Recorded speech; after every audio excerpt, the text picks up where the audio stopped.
Aqui a gente se encontra, que alegria. Aqui a gente se conhece, a gente se reconhece. Somos comunidade, somos amigos da cidade. Somos comunidade, somos amigos da cidade.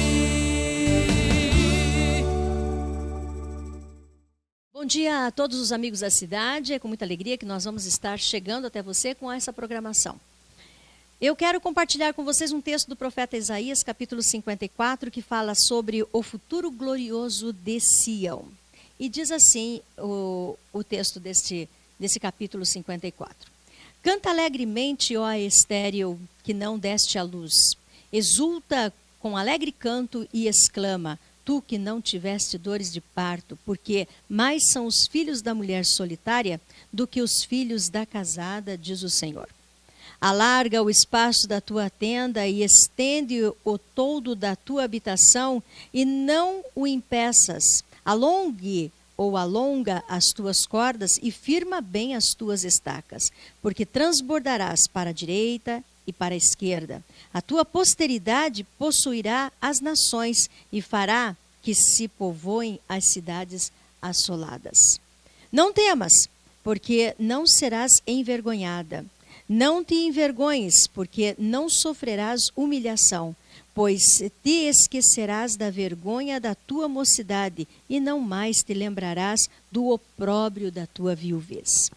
Porque o teu Criador é o teu marido, o Senhor dos Exércitos é o seu nome, e o Santo de Israel é o teu Redentor.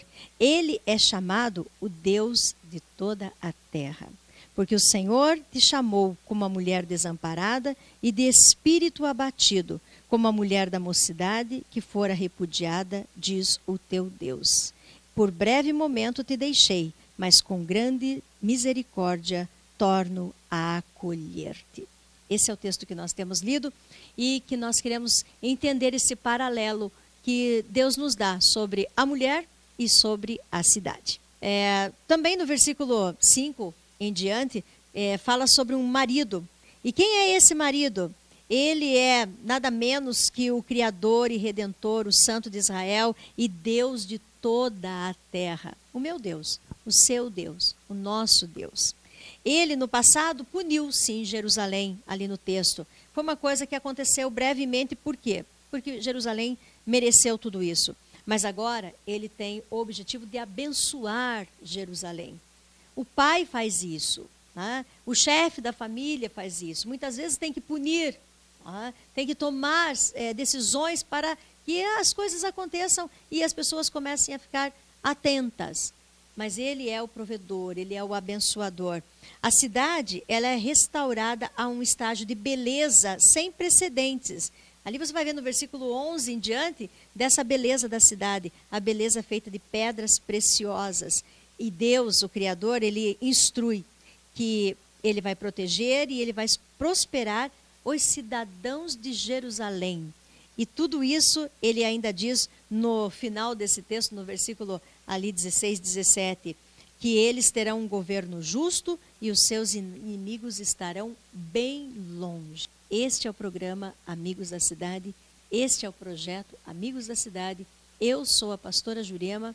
E a palavra que eu tenho, em primeiro lugar, sempre será a palavra do Senhor. É com muita alegria que eu tenho aqui conhecido a professora Cláudia. Como eu disse para vocês ontem, vou estar apresentando de novo, porque você pode estar chegando hoje ao programa e não tenha visto a presença dela aqui nos dias anteriores.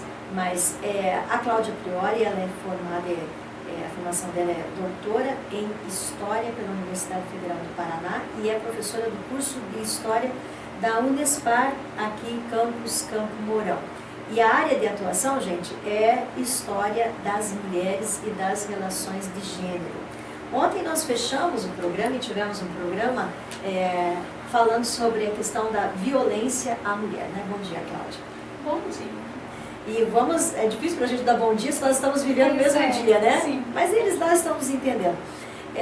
Nós falamos a entrevista passada sobre essa questão da violência à mulher e chega a emocionar porque a gente vai assim dando uma abertura tão grande e vai alcançando tantos meios.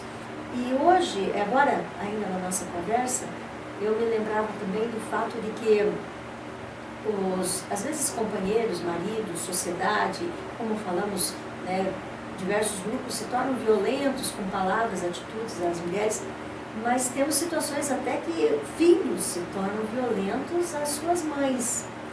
E começa com criança, né? Às vezes até crianças que agridem as suas mães dentro da família, dentro da casa, da sociedade, que às vezes torna isso até motivo de riso, aquele tapa, aquele puxão de cabelo, né? E a coisa vai crescendo, a violência, não é mesmo? Sim, a violência, infelizmente, ela é aprendida, né? Então, assim, falando nessa questão da violência, muitas vezes cometidas pelos filhos, nós temos, assim, aquilo que dá para se considerar a violência ao longo da vida. Então, até os 15 anos, as crianças, né, as meninas e os meninos, eles sofrem violência muitas vezes dos pais, do pai e da mãe, ou, né, de outro familiar. A partir dos 15 anos, nós temos uma violência que ela já começa a ser feita, né, praticada dentro dos próprios relacionamentos de namoro. Nós temos muitos casais de namorados que vivem relações violentas, né? Então, assim, de agressão física, de agressão verbal, de invasão da privacidade, né, de querer dominar o convívio do outro. E a partir disso, né, quando se tem um casamento, quando se tem uma união estável, né, muitas vezes isso acontece dentro da própria família, né, entre companheiros e esposas, né, mulheres e maridos. Os filhos são também alvo da violência e muitas vezes os filhos, eles reproduzem essa violência nos outros irmãos, e quando eles se tornam mais velhos, muitas vezes, e não só mais velhos, porque nós temos adolescentes que agridem as mães, adolescentes que agridem os avós, né? Então a gente tem assim uma reprodução dessa violência. Então a violência, ela é aprendida nesse convívio violento. Então essas relações desiguais de poder que a sociedade nos impõe, né, voltando ao que nós falávamos de uma herança patriarcal, muitas vezes baseada, né, na função de um chefe, de um pai, né, como ele era o provedor, mas quantos chefes de família, mulheres nós temos hoje, né? Então, assim, essa violência, né, que muitas vezes parte do agressor e que também atinge mulheres, crianças e idosos, isso tem se tornado também muito frequente. Então é uma situação a ser pensada. Porque assim, a gente fala da violência, mas como combater essa violência? Não se combate a violência só com leis, né, só com coibição à prática. Mas se combate a violência com reeducação, com um processo de convívio não violento, né, de uma busca por igualdade dentro das relações que a gente chama de relações de gênero, entre as relações entre os sexos, né, os femininos, os masculinos, certo? E dentro da própria família. Então, se há respeito, se há uma distribuição igualitária, né, de tarefas, se há um respeito à integridade, né, humana do outro, ao valor, né, que o ser humano tem, independente de ser homem ou de ser mulher, essas desigualdades elas vão desaparecendo. E daí a violência também vai sendo diminuída. Então nós temos que diminuir a desigualdade entre homens e mulheres, né, essa diferença que muitas vezes é nos repassada, né, ao longo aí do nosso processo de socialização, de educação. E isso deve começar desde pequenininho, né, para as crianças que a gente ensina isso. Mas infelizmente a gente tem isso assim se perpetuando. As crianças, desde pequenas, elas vão aprendendo o que é de menino, o que é de menina, né? E muitas vezes a menina é colocada numa situação inferior, né, em que ela passa a ser agredida e isso se perpetua lá na frente. Lá na frente. Professora Cláudia, nós estamos aí escutando dentro das informações que nos vêm que agora, né, não sei se já está determinada essa nova lei, mas a lei do feminicídio. Foi no dia 9/3 agora que ela foi promulgada, diria assim. Não sei se já está sancionada totalmente, né? Mas o que você nos fala sobre essa lei? Então, essa lei, ela é resultado, assim, das lutas femininas, das conquistas, né? Então, desde a década de 70, as mulheres reivindicam leis que as protejam da violência cometida contra a mulher pela sua condição de mulher. Então, mata-se mulheres hoje, agride-se mulheres hoje, pelo fato delas serem mulheres. Então, assim, nós já falamos isso, né, nos programas anteriores, mas, por exemplo, matar-se uma mulher porque ela pediu separação. Essa é um tipo de violência que a lei do feminicídio, ela pode ser considerada, pode ser atribuída. Então, assim, mata-se a mulher pelo fato dela ser mulher. E o que é ser mulher no Brasil? O que é ser mulher no mundo, né? Nós temos aí alguns papéis que foram atribuídos às mulheres, né, ao longo do tempo. Então, assim, há uma imagem de docilidade, né, uma imagem de uma mulher passiva, de uma mulher que não deva, né, ou reivindicar espaços, né, que ela deve ser mais recatada. Então, assim, esses valores atribuídos, esses papéis atribuídos às mulheres, dentro dessa relação de dominação, submissão, né, como se as mulheres devessem ser submissas aos seus maridos, aos seus pais, né? Então, isso faz com que aconteça muitos crimes por conta da sua condição de mulher. Então, ao determinar o espaço a mulher que ela pode ocupar ou não ocupar, né? Porque é muito mais o não ocupar espaços, o não tomar atitudes, o não se posicionar contrários a esses atributos femininos, vamos dizer assim. Porque a mulher, ela é capaz, ela pode estar no meio acadêmico, ela pode estar no mercado de trabalho, ela pode ocupar qualquer tipo de profissão. Ela pode estar nas mesmas profissões ocupadas pelos homens, mas a gente sabe que na história nem sempre foi assim. Algumas profissões muito ligadas, por exemplo, ao cuidado, né, como enfermeiras, professoras primárias, cuidadoras, né, isso foram atribuídas às mulheres. E outras profissões foram deixadas de lado. Então, assim, voltando a falar da lei do feminicídio, essa é uma luta que desde a década de 70, final dos anos 70, 80, vem se buscando conquistar. Tá? Então, o Brasil, ele é um dos países agora bem recente, a lei ela foi sancionada pela presidenta Dilma agora, no dia 9 de março, e ela passa a contar a partir daí, né, entrar em vigor a partir daí. Então, crimes cometidos anteriormente não vão ser inclusos nessa lei, né?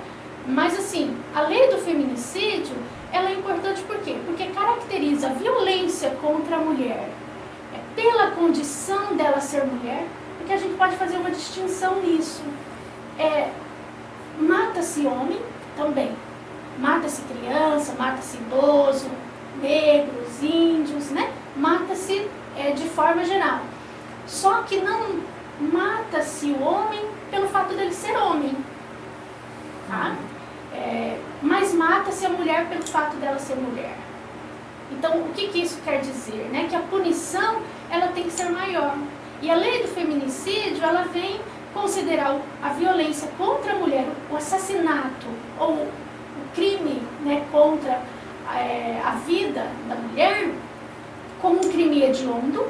Então, quer dizer, esse crime tem uma punição maior, né? O homicídio de 12 a 30 anos.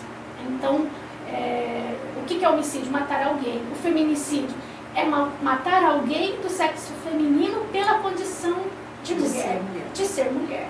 E essa lei, então, ela traz um julgamento, digamos, mais severo e mais rápido também? Mais severo, né? O mais rápido aí depende muito do nosso sistema judicial, né? Porque infelizmente a gente sabe como que os processos eles são assim bem lentos, exatamente, tá? Então, e o que precisa, né, para haver uma maior punição desses crimes? Porque assim, a violência contra a mulher, o assassinato de mulheres, ele sempre existiu, mas é diferente de você assassinar uma mulher numa situação que não é uma discriminação de gênero, do que assassinar numa situação que é de gênero, né, que é uma discriminação de gênero. Então, assim, a violência, quando ela é praticada à mulher, ela, pela condição que ela ocupa, prevê, né, a lei prevê que é considerado então um crime hediondo. Então, quer dizer, o agressor ele vai ter uma pena maior para criar um crime hediondo, então até 30 anos, que é o que prevê o Código Penal, né, a sentença maior no Brasil é de 30 anos, e em regime fechado, ele vai diretamente para o regime fechado. Os crimes hediondos no Brasil são julgados por um tribunal do júri, né, você tem os jurados, e é claro, a sentença ali feita pelo juiz, e são crimes que não podem ser pagos fiança. Então, por exemplo, se o assassino ele é preso em flagrante, ele não pode pagar fiança. Então, essa é uma lei que vem atender as reivindicações femininas, sim. Né? Então, assim, é uma lei que, de certa forma, busca punir o agressor com mais severidade, e também é uma lei que busca coibir a violência. Por quê? Nós sabemos que a nossa sociedade ela funciona muito com os mecanismos de controle. Então, por exemplo, eu sei que se eu atravessar, né, determinada avenida com semáforo vermelho, eu posso sofrer uma multa. Então, o que eu vou fazer? Eu não vou atravessar, certo? Eu vou me policiar, eu vou me coibir de fazer essa infração penal. Então, a existência da lei do feminicídio, ela é uma conquista justamente por isso, porque para levar a consciência, exatamente, de não se cometer a violência, de se tentar diminuir ou amenizar esses números, e saber que você não vai, que no caso o agressor, melhor dizendo, não vai ficar impune, certo? E a lei, ela já é assim um desdobramento daquilo que já vinha sendo previsto pela Lei Maria da Penha, né, de se criar leis mais rigorosas, medidas protetivas para erradicar a violência contra a mulher no Brasil, que tem sido aí uma das agendas, vamos dizer assim, nacional mesmo, né, a partir aí dos anos 2000. Muito bem. Então, é um avanço. É um avanço, e o Brasil, assim, ele entra com outros países da América Latina. Nós já temos vários países. A Costa Rica foi o primeiro a criar a lei do feminicídio, depois nós tivemos outros, como a Argentina, Bolívia, Chile, né, e tantos outros países da América Latina, e o Brasil agora criou essa lei. Então, é um avanço, e a lei também, por si só, também não basta. Isso é importante falar. Tá? Então, o que a gente tem que pensar e tem que fazer? É uma educação de quem vai julgar os crimes. Tá? Então, todo o aparato policial, o aparato judiciário que vai enquadrar o crime, a pessoa, né, os advogados, os juízes, os profissionais, né, da área, né, da polícia, do judiciário, tem que ter conhecimento que aquele não é um crime só contra a mulher. Não foi a morte de uma mulher, mas foi a morte de uma mulher por ela ser mulher.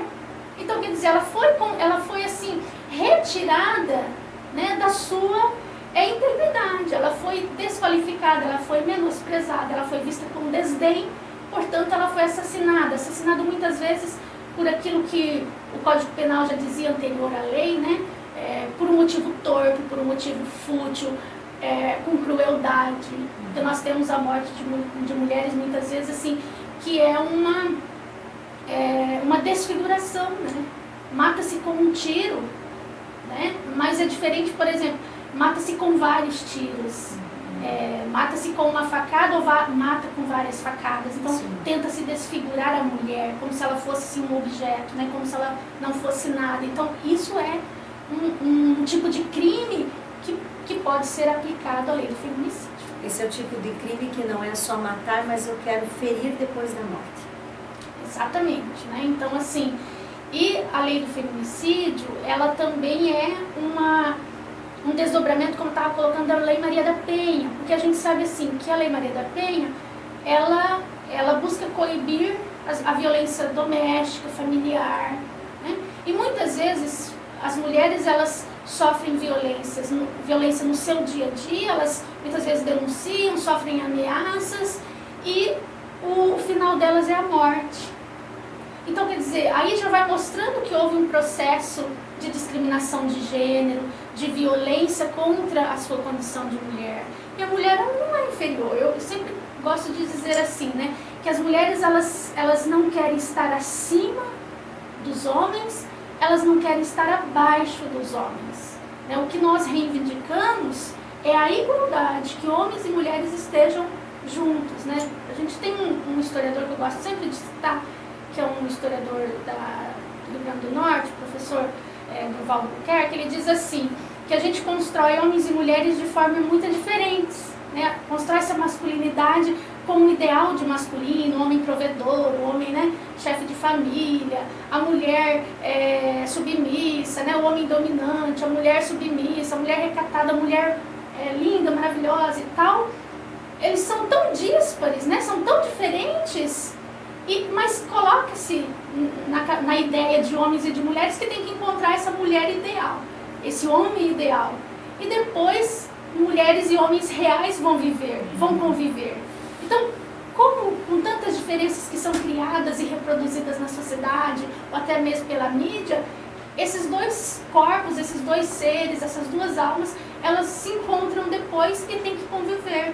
E na desigualdade, a violência muitas vezes é um artefato, é um instrumento para dizer, olha, eu quero que você seja assim, e você não está sendo da forma como eu idealizei. Entra a guerra dos sexos. Vamos entrar um pouquinho agora nessa questão dessa mulher, essa imagem idealizada que a sociedade, que a mídia impõe, vinculada ao padrão de beleza. A mulher tem que estar bela, bonita, e hoje, com tudo que se oferece dentro desse contexto, né? Vamos entrar um pouquinho dentro disso daí. Então, isso está muito ligado à imagem da mulher, né? Essa objetificação que a gente tem, infelizmente, da mulher. Porque, assim, a mulher, a mídia, né? Ela transmite os programas aí de TV, as próprias propagandas no rádio, músicas, né? Isso tudo cria uma imagem idealizada da mulher.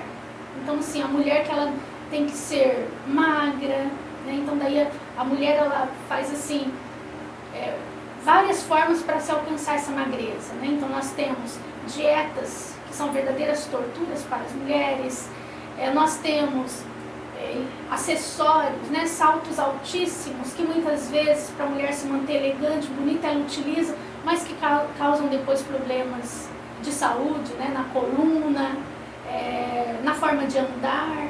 Então, essa beleza feminina propagada pelos meios de comunicação acaba plastificando a mulher. Hoje nós temos cirurgias plásticas, o Photoshop, né?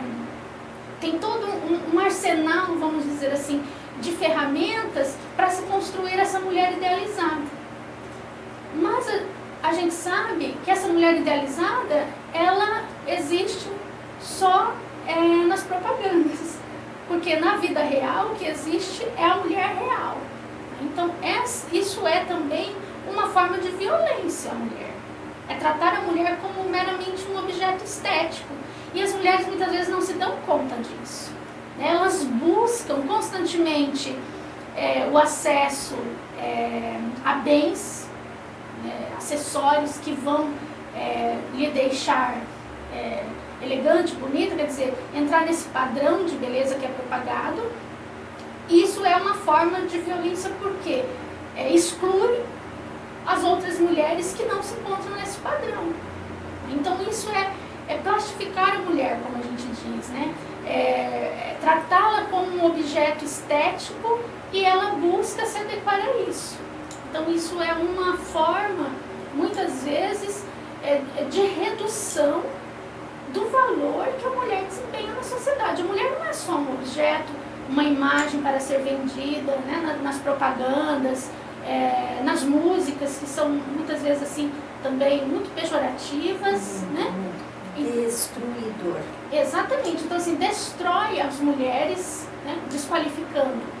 Então essa forma, né, dos meios de comunicação é um pouco assim do que é conhecido também a eternização do arbitrário, né? Sempre nós vemos aí nos meios de comunicação, mulher tem que ser dessa forma, tem que se vestir dessa forma, o homem dessa forma. Então assim, são seres tão arbitrários que vai sendo eternizado pelos meios de comunicação. E essas desigualdades, ela causa frustração em mulheres que não conseguem se encaixar naquele padrão.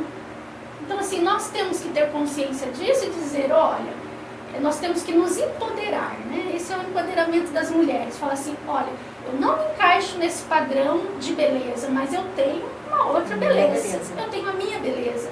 A forma como eu me visto pode não ser aquela propagada pela TV. O meu corpo pode não ser aquele propagado pela TV ou pelas mídias em geral, né?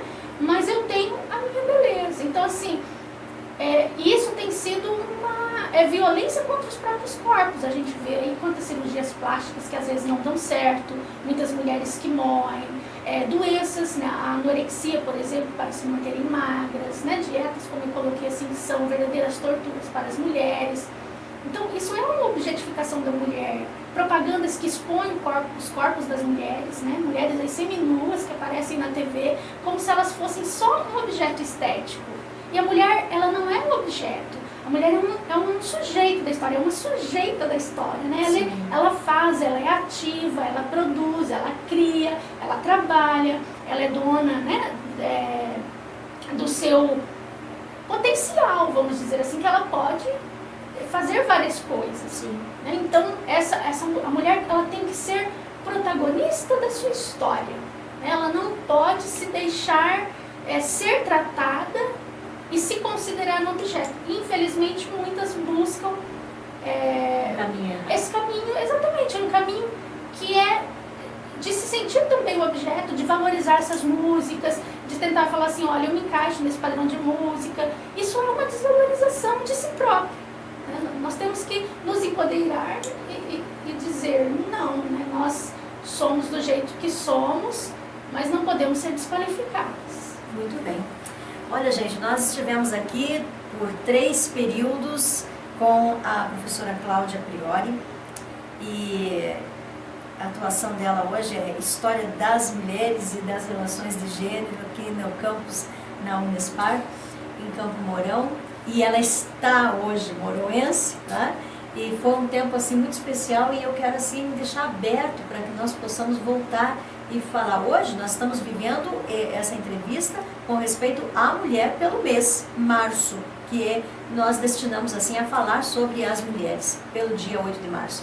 Mas eu gostaria que nós pudéssemos voltar e falar também sobre os homens, sobre os adolescentes, sobre as crianças, sobre, enfim, as pessoas, né? Eu acho que você estaria aberta para estar conosco. Sim, com certeza. Eu agradeço, né, desde já o convite, a participação no programa, né, Amigos da Cidade, Amigas da Cidade, no caso hoje, né? E assim, estou aberta sim, eu acho que para tratar das masculinidades, que é um tema muito interessante e que os homens precisam conhecer um pouco a si mesmos, que eles também não conhecem, assim, um pouco disso que é cobrado deles, que muitas vezes eles também não se encaixam nesse padrão de homem que é cobrado deles. E também falar de outros temas, né? Das crianças, das meninas, da maternidade, da infância. Olha, estou aberta. E nós estamos prontos para te receber, pode ter certeza. Muito obrigada. Nós vamos ao nosso momento de oração. Senhor nosso Deus e Pai, nós te agradecemos por esse momento. Queremos entender algumas coisas, queremos fazer parte desse tempo que estamos vivendo com qualidade, realmente fazendo o que temos que fazer, sendo o que temos que ser e possuindo aquilo que é nosso e declarando aquilo que temos que declarar. Que a tua bênção esteja em todos nós, que a tua bênção esteja neste lar, na vida desta mulher, na vida desta pessoa que está nos assistindo nesse dia. É a minha oração, em nome de Jesus. Amém. Aqui a gente se conhece.